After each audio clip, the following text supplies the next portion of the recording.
जय श्री बालाजी। महर्षि वशिष्ठ ज्योतिष विद्यालय के चैनल के ऊपर मैं राकेश वशिष्ठ आप सबका स्वागत करता हूं। 2023 कुंभ लग्न के लिए कैसा रहेगा, क्या उपाय करने हैं बताऊंगा मैं आपको। बने रहेगा मेरे साथ इस वीडियो के अंत तक।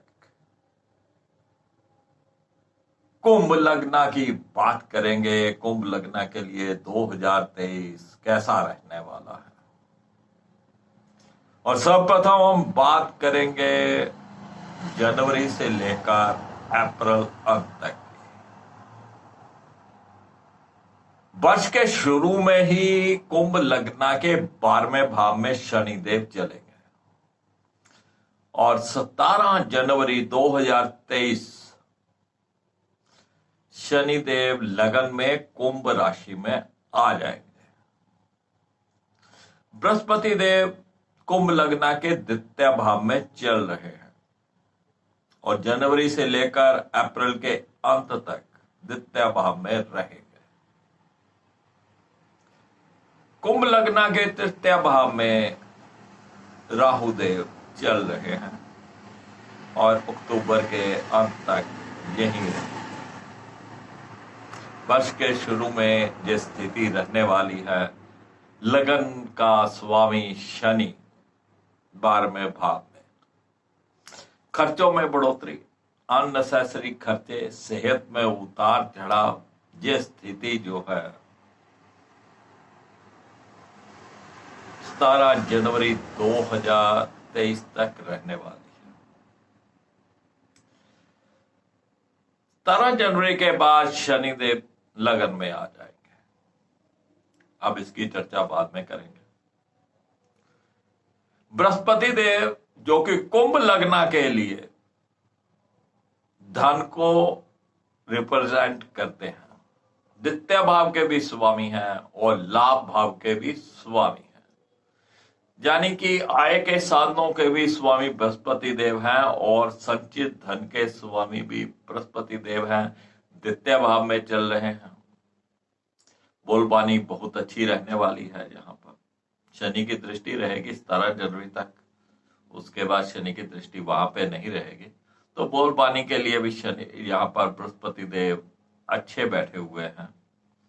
और धन के लिए, आय के साधनों के लिए और धन को जोड़ने से संबंधित, बैंक बैलेंस को बढ़ाने से संबंधित बृहस्पति देव यहां पर जनवरी से लेकर अप्रैल तक बहुत ही अच्छी स्थिति में है।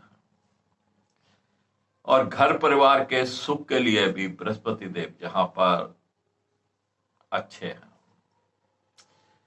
द्वितीय भाव से बृहस्पति की जो नवम दृष्टि रहेगी वो दसम भाव के ऊपर रहेगी, और दसम भाव होता है हमारे जॉब का, हमारे कर्मों का, हमारे व्यापार का। तो बृहस्पति की यह दृष्टि आपके कारोबार को बढ़ाने में, कारोबार में लाभ के लिए बहुत ही अच्छी है। और जो जॉब के क्षेत्र में उनके लिए भी ये बृहस्पति की दृष्टि बहुत बढ़िया चल रही है। जिनको जॉब की तलाश है या जॉब बदलना चाहते थे, नई जगह पर अप्लाई किया हुआ था, इंटरव्यू दिया हुआ था, तो ये बृहस्पति की शुभ दृष्टि उनको नई जगह जॉब दिलवाने में भी मदद करेगी। अगर आप जॉब नहीं भी बदल रहे तब भी जहां पर भी आप जॉब कर रहे हैं वहां पर आपके कार्य की प्रशंसा होना निश्चित है। तो बृहस्पति की ये स्थिति अप्रैल तक रहने वाली है, अप्रैल के अंत तक, और बहुत ही बढ़िया स्थिति रहने वाली है। राहुदेव तृतीय भाव में चल रहे हैं। राहु का तृतीय में बैठना पराक्रम में वृद्धि करता है, हौसला बनाए रखता है, हर मुसीबत में जातक डट के खड़ा हो जाता है। लेकिन तृतीय भाव में राहु का बैठना छोटे भाई बहनों के साथ संबंध बहुत मधुर नहीं रहते, उनका सहयोग उतना नहीं मिल पाता जितनी आप इच्छा रखते हैं। और राहु का यहां पे बैठकर सप्तम भाव को देखना जीवन साथी के सेहत में उतार चढ़ाव देता है, जीवन साथी के साथ मन मुटाव देता है, कहीं ना कहीं घर गृहस्थी में कुछ ना कुछ उथल पुथल मच जाता है। और जो अविवाहित है उनके विवाह में, उनका रिश्ता होने में राहु की यह दृष्टि बाधा बनी हुई है। राहु की यहां से सप्तम दृष्टि भाग्य भाव के ऊपर है, कहीं ना कहीं भाग्य में भी कुछ रुकावटें खड़ी करता है, धर्म कर्म से थोड़ा दूर करता है। और यहीं से ही राहु की नवम दृष्टि लाभ भाव के ऊपर है, तो आय के साधनों पे भी कहीं ना कहीं भाग दौड़ अधिक करनी पड़ती है। बड़े भाई बहनों के साथ संबंध बहुत ज्यादा बढ़िया नहीं रह पाते। अब देखिए 17 जनवरी को शनिदेव लगन में आ जाएंगे, सेहत को बेहतर कर देंगे, पहले से बढ़िया सेहत हो जाएगी। दसम दृष्टि से व्यापार या जॉब के घर को देखेंगे, वहां पर भी बढ़िया रिजल्ट करेंगे। बृहस्पति की दृष्टि पहले ही वहां पर चल रही है, लेकिन शनि की जो तृतीय दृष्टि रहेगी वो तृतीय भाव के ऊपर रहेगी, और राहुदेव पहले ही वहां से। और छोटे भाई बहनों के साथ संबंध मधुर नहीं रहने वाले, उनके साथ पूर्ण सहयोग नहीं मिल पाएगा, थोड़ा ध्यान रखिएगा इन चीजों का। और लगन से ही शनि की सप्तम दृष्टि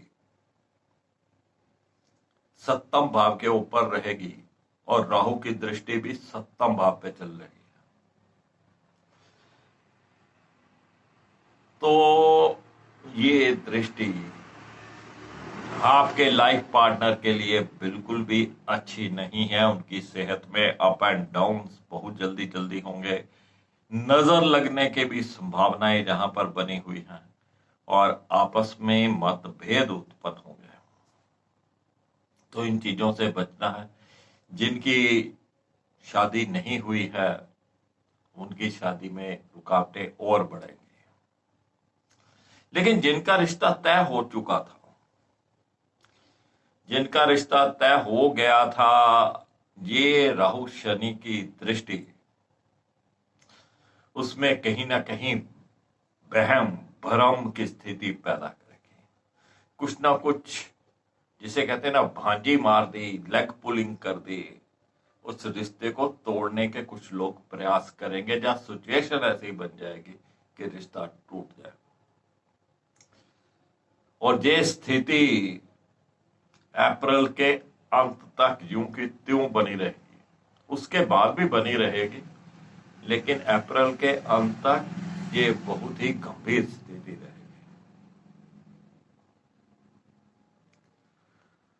तो फ्रेंड्स, ये था जनवरी से लेकर अप्रैल तक का निचोड़। अब अप्रैल के बाद मई से लेकर अक्टूबर के अंत तक राहुदेव तृतीय भाव में ही रहेंगे, शनिदेव लगन में रहेंगे। जो स्थिति मैंने राहु शनि की बताई कि सप्तम भाव छोटे भाई बहनों के साथ संबंध खराब करेंगे, पति पत्नी के रिश्ते खराब करेंगे, विवाहों में अड़चन देंगे, जिस स्थिति यूं की त्यों बनी रही। लेकिन मई के शुरू में ही या अप्रैल के अंत में बृहस्पति देव द्वितीय भाव को छोड़कर, यानी कि मीन राशि को छोड़कर मेष राशि में प्रवेश करेंगे, और वहां पर राहुदेव पहले से है। राहु और बृहस्पति की युति बनेगी। बहुत बढ़िया नहीं मानी जाती, लेकिन फिर भी हर कार्य में फूंक फूंक कर कदम रखना, बस धुंध छाई हुई है, गहरी धुंध छाई हुई है, और उस धुंध में से आपको रास्ता देखकर धीरे धीरे निकलना है। ये स्थिति अब अप्रैल के बाद आ जाएगी। पति पत्नी के संबंधों में कुछ ना कुछ सुधार आने लगेगा, ये बृहस्पति की पंचम दृष्टि के कारण। फिर भी आपस में कुछ ना कुछ मनमुटाव चलता रहेगा, सेहत में up and down, life partner की सेहत में ऐसे अप एंड डाउन चलते रहेंगे। लेकिन जो पति पत्नी के आपसी संबंध है, वहां पर बृहस्पति की ये दृष्टि कुछ संबंध बेहतर करेगी। और ये दृष्टि अब जिनका रिश्ता नहीं हो रहा था, उनका रिश्ता कराने में भी मदद करेगी। यानी कहीं ना कहीं आप सब जो अपने लिए लड़का लड़की देख रहे हैं, या जिनके लिए उनके माता पिता लड़का या लड़की देख रहे हैं, उनका रिश्ता तय हो सकता है। और रिश्ता तय होते समय काफी भ्रम की स्थितियां बनेंगी, काफी रुकावटें भी आएंगी। और अगर कोई डिस्प्यूट पति पत्नी का पहले से चल रहा था, ये बृहस्पति देव की दृष्टि उस डिस्प्यूट को भी खत्म करेगी। और ये बृहस्पति का तृतीय भाव में आना कहीं ना कहीं थोड़ा बहुत छोटे भाई बहनों के साथ और बड़े भाई बहनों के साथ संबंध अच्छे करेगा। उतने अच्छे तो नहीं हो पाएंगे जितने होने चाहिए, लेकिन कुछ ना कुछ गलतफहमियों को दूर करेगा या संबंध अच्छे करेगा। इसी तरह जो राहु की दृष्टि भाग्य भाव को खराब कर रही थी, भाग्य में देरी कर रही थी, हर कार्य में रुकावट पैदा कर रही थी, धर्म कर्म के कार्यों में रुकावट पैदा कर रही थी, अब बृहस्पति की दृष्टि कहीं ना कहीं आपके भाग्य को खोलने वाली है। धीरे धीरे भाग्य साथ देने लगेगा, धार्मिक कार्यों में आपकी रुचि बढ़ने लगेगी। लेकिन ऐसी स्थिति में आपको धार्मिक होना ही चाहिए। अपने इष्ट देव का, अपने गुरुजनों का जो भी नाम दिया हुआ हो, उसका जप सिमरन आपको करना ही चाहिए। बस यही एक सहारा है जो आपकी किस्मत बदलेगा, जो आपके हर रुके हुए कार्यों को पूरा करेगा।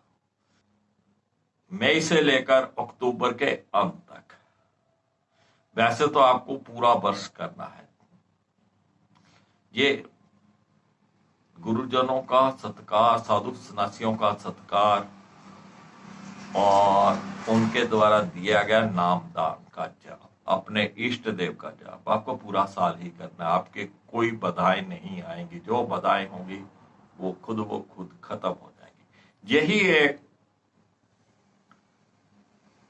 आपको बचाने का साधन है।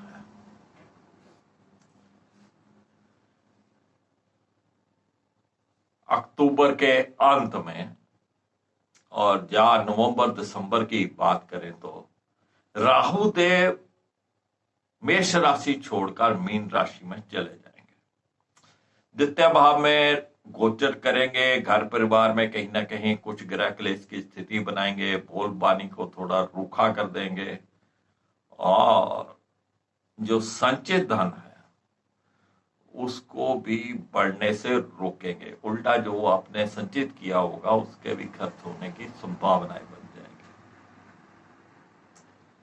और यहीं से ही राहु की जो नवम दृष्टि रहेगी वो आपकी नौकरी और आपके व्यापार भाव पे रहेगी, और आपको तब अलर्ट हो जाना है।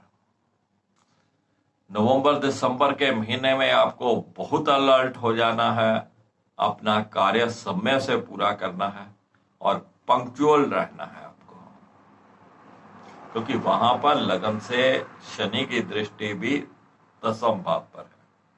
और शनि जो है वो कर्म को मानते हैं, मेहनत को मानते हैं और डिसिप्लिन को मानते हैं। अगर कर्म आप सही नहीं करोगे, अपना कार्य, आज का कार्य आज ही पूरा नहीं करोगे, समय से नहीं करोगे, पंक्चुअल नहीं रहोगे, तो फिर आपकी जॉब को खतरा हो सकता है, व्यापार नीचे की तरफ जाती है। लेकिन बढ़िया बात यहां पर यह होने वाली है कि बृहस्पति देव तृतीय भाव में अकेले हैं, उनके साथ जो राहु का साथ था वो निकल गया। शनिदेव की दृष्टि रहेगी, लग्नेश की दृष्टि रहेगी, जो नुकसान नहीं करेगी। अब बृहस्पति देव छोटे भाई बहनों के साथ और बड़े भाई बहनों के साथ संबंधों को मधुर करेंगे। आपके दोस्तों मित्रों के साथ भी संबंध पहले से बेहतर होने लग जाएंगे। और यहीं से बृहस्पति की पंचम दृष्टि सप्तम भाव पर रहेगी, और जो भी डिस्प्यूट आपका रिश्ते में चल रहे थे, किसी का रिश्ता तय हो चुका था, उसके बाद कुछ ना कुछ डिस्प्यूट चल रहे थे, बहम भरम बना हुआ था, उन सब स्थितियों को ये खत्म कर देंगे। और जिनका रिश्ता अभी तक हुआ नहीं था, आप बृहस्पति देव 100% करवाएंगे। और जो पति पत्नी पहले से ही विवाहित हैं, जिनमें मन मुटाव की स्थिति चली हुई थी, सेहत खराब चल रही थी लाइफ पार्टनर की, अब वो सब चीजें ठीक हो जाएंगी। बृहस्पति की सप्तम दृष्टि भाग्य भाव के ऊपर रहेगी। भाग्य एक बार फिर से आपका साथ देगा। और जो आपने सिमरन किया हुआ है, इष्ट देव को आपने याद किया हुआ है, उनके नाम का सिमरन किया हुआ है, गुरुजनों के नाम का जप किया हुआ है, अब वो काम आएगा। अब उसके फल का समय आ गया है, और उसका फल आपको निश्चित रूप से मिलेगा। और जितने भी रुके हुए कार्य थे, ये नवंबर और दिसंबर में पूरे हो जाएंगे। खुलकर भाग्य आपका साथ देगा। और यहीं से ही तृतीय भाव से बृहस्पति की नवम दृष्टि लाभ भाव के ऊपर रहेगी। और ये जो आपकी लेग पुलिंग करने वाले लोग होंगे, जो आपकी नौकरी में, आपके व्यापार में आपके खिलाफ खड़े होंगे और आपकी चुगली निंदा करेंगे, वो बस चुगली निंदा ही करते रह जाएंगे। आय के साधनों में यहां पर बढ़ोतरी होने वाली है। और किसी को नई जॉब की तलाश होगी तो नई जॉब भी मिलेगी। और जो जॉब आप पहले से कर रहे थे, उसका जो भी फल आपको मिलना है, बेनिफिट्स मिलने हैं या उसका रिकॉर्ड मिलना है, ये फिर नवंबर और दिसंबर में आपको मिलने वाला है। बड़े भाई बहनों के साथ भी संबंध पहले से मधुर हो जाएंगे। कन्याओं की सेवा करना, छोटी छोटी कन्याएं, उनके चरण स्पर्श करके आशीर्वाद लेना, साधु सन्यासियों को इज्जत मान देना, बुरा मत बोलना, और इष्ट देव को हमेशा याद रखना। गाय की सेवा करते रहिए, और कभी कभार शनि देव के दर्शन भी करिए और उनको सरसों का तेल, काले उड़द चढ़ाइए। तो फ्रेंड्स, ये था आपके लिए वर्ष 2023 कुंभ लग्न के लिए कैसा रहेगा। बेहतरीन समय रहने वाला है। छोटी मोटी अड़चनें हर किसी कार्य में आती हैं, प्रभाव मत करिएगा, और अपने इष्ट देव को हमेशा याद रखिएगा। नववर्ष कुंभ लगन वालों को बहुत बहुत मुबारक हो। जय श्री बालाजी।